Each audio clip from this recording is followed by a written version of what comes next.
Hi, this is Susan. I'm going to do a show and share, and I just wanted to tell you about, I have a Christmas village, and I don't get it out that often. I had it out during COVID, and I just play with it. If you're born around the holidays, you just get into playing with your crafts or whatever you collect, and my Christmas village is like my gift to me, and I just would so enjoy. And so I wanted to share the pictures because we're going to get into some miniatures and a funny story. I mean, literally, this is a huge thing that I kept adding to.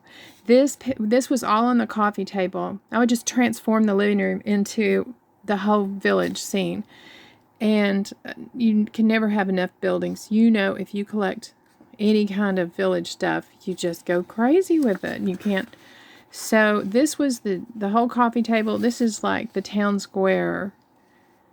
And it's got the Lemax. There is one of the Lemax pieces here in the fountain and the carolers and all that.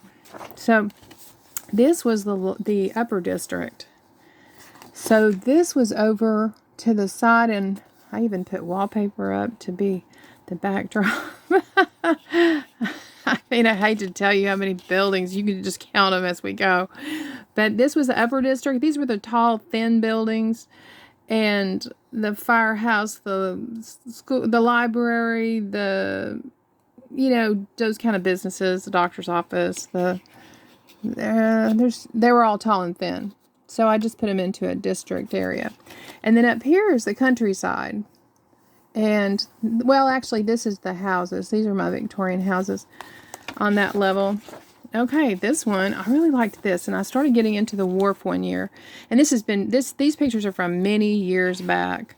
I've done it several times, and of course I've just added to it and got more boats. And the wharf has grown. Last year I had so much fun. I added things to the wharf. So every year I would add to one area. And so this is the wharf that was way early on. And now I had it, with the platforms and a lot more things. I even had a tattoo parlor that I got during the Halloween, and something like a gypsy something, fortune telling or something. Those two I had to add in. Okay, so this was like the chalet up here, more the farm area, and this was the little skating pond, I think, inside of restaurants and more casual meet and greet area. And this is the front of it, and it's more this was the lower district, and it's more of a casual, in Dickens it's more of a casual area, where in the Christmas Carol where they're throwing snowballs and after everything shuts down and people are going about their business, shopping, and that's this whole shopping area and the skating pond. And then the farm up here.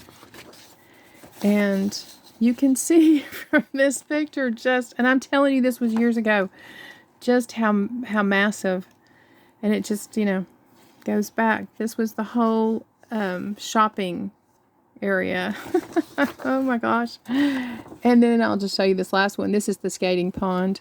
And now every year I set it up differently. When I do get to set it up, it's probably every 5 years. It seems like I get to pull it all out and set it up, and then treat my arthritis in my hands from opening all those boxes and pulling the styrofoam out. Okay, so the funny story is this box. Okay, I was putting this out this year. I think might have been this year of these pictures. And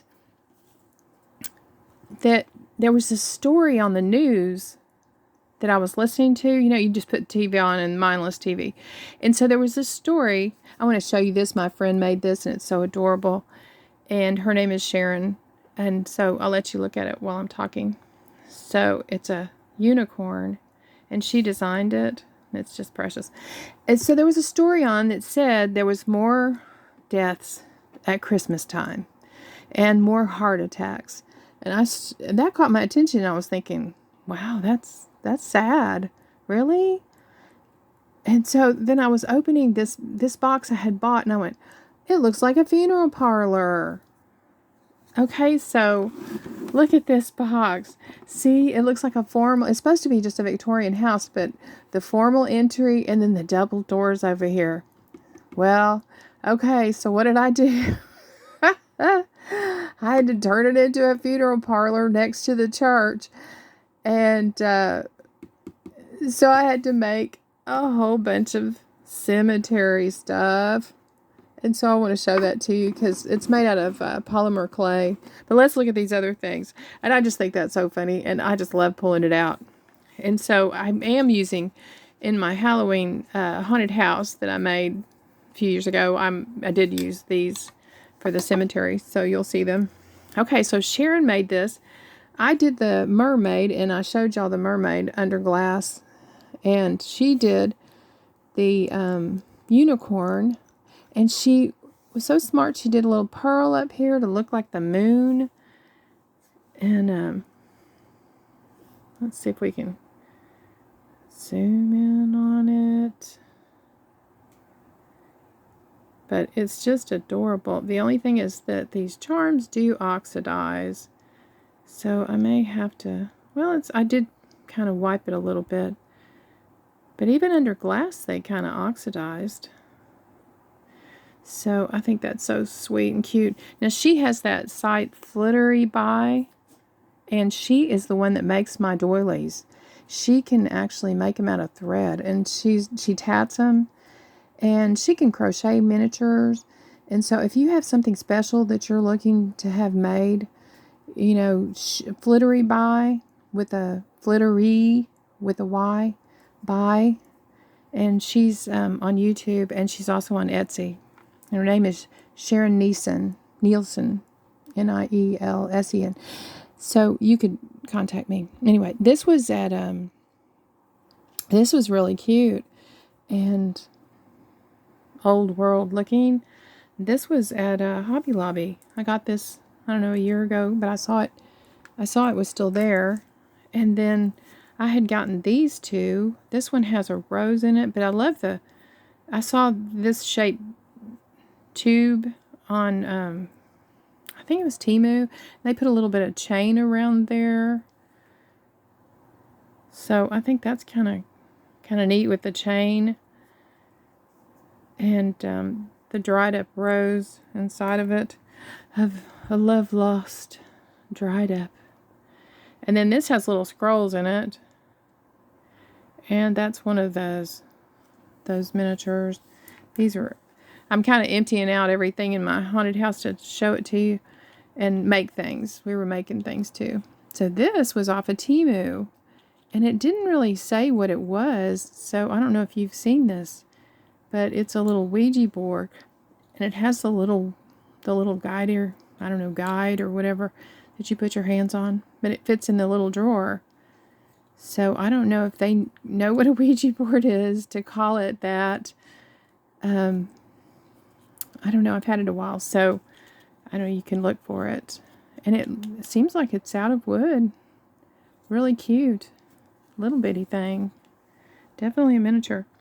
Okay, I took one of the skeletons, these rather tall skeletons, and if you take some your gauze that you know, if you get hurt and you have some gauze, cut it up in small strips, and I painted his eyes red to be glowing, you know, as he walks at you out of the tomb. And you might want to do one of these. Just a fun addition. And then I just put some dark paint just to look, you know, old and laying in the tomb for a long time. So it was too white. Okay, so then this, something we made when I was in a group. And I was looking at this, and I think it's supposed to be like plants that grow from the air, and this is a piece of bark. Orchids. Maybe it's an orchid, but some kind of, botanical? But really pretty. It was just the most delicate little project. Look how tiny those flowers are. And the little pieces of, it almost looks like a leaf that's, you know, sometimes you get the skeleton of a leaf and then the little greenery. I mean, I do remember making it, but it was so long ago.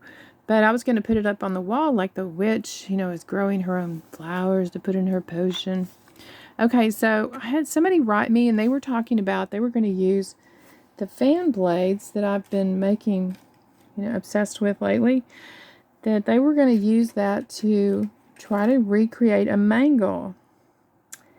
And I'm trying to find where my fan blade went to. Okay, if you haven't seen, you've got to see these, all the things you can do with these fan blades. So they were going to take these fan blades and try to do a mangle. And I was like, what's a mangle?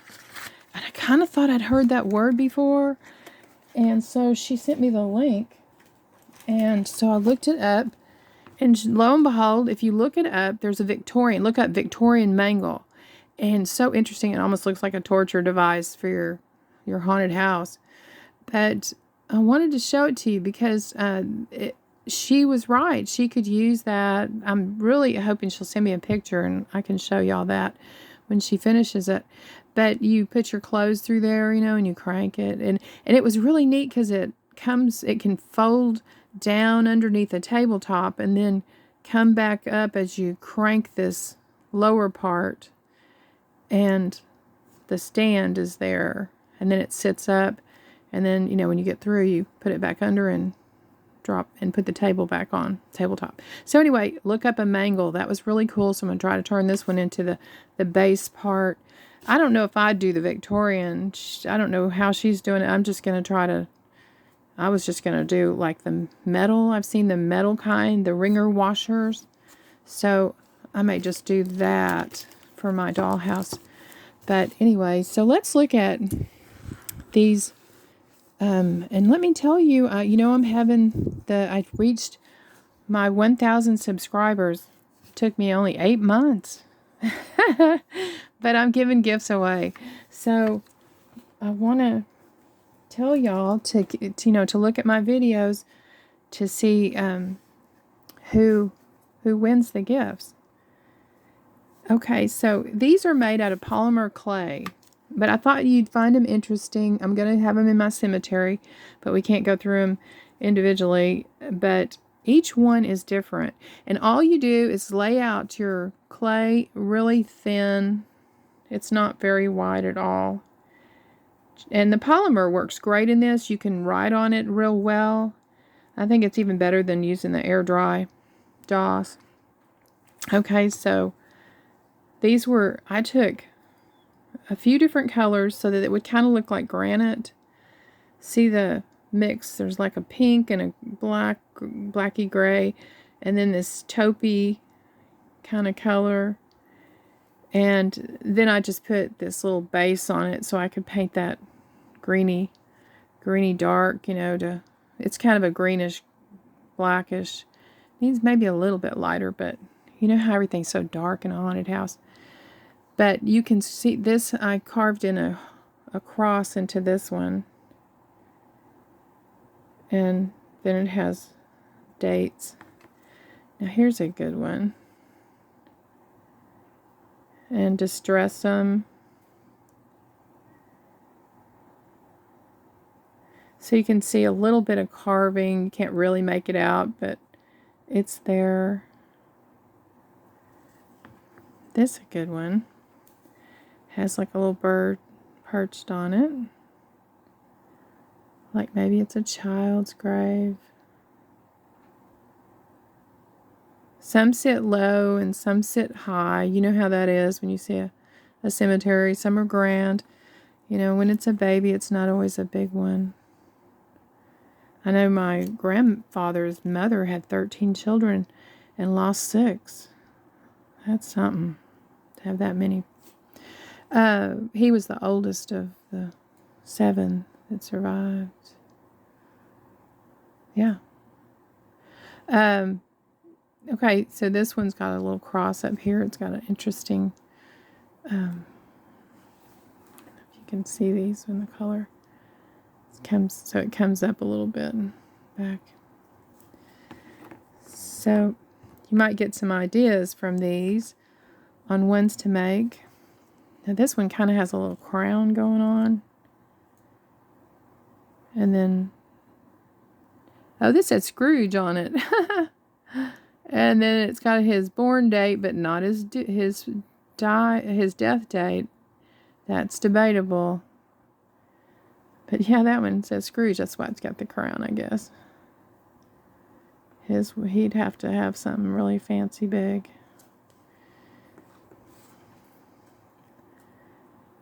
And then this one has a little cross kind of scratched into it. Yeah, the polymer clay did really well on scratching into it, that I could actually read Scrooge on it. This one says a name, Michael Weissman. But isn't that something strange about there's more deaths at Christmas time and more heart attacks? Jeez. Oh, this one has the woman weeping for her husband.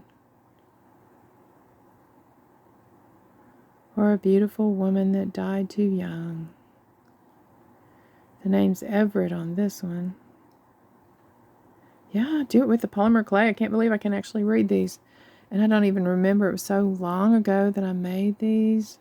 Yeah, after hearing that was so funny, hearing that and then thinking, oh, this box is just perfect for that. I didn't even go looking for this. I had bought it. And these were the ones that Dickens Collectible. I think this was Cloth World. Before Joann Fabrics, it was Cloth World. And so that's where I started my massive village. Okay, this one's got the heart on it, and it's pinker. You might want to do the pink granite. See the difference? Look at Scrooge. See the gray versus the pink granite? So just mixing up different colors. Well, here's a good one with a, looks like maybe a nun or something. Maybe nun or a lady in a bonnet down praying.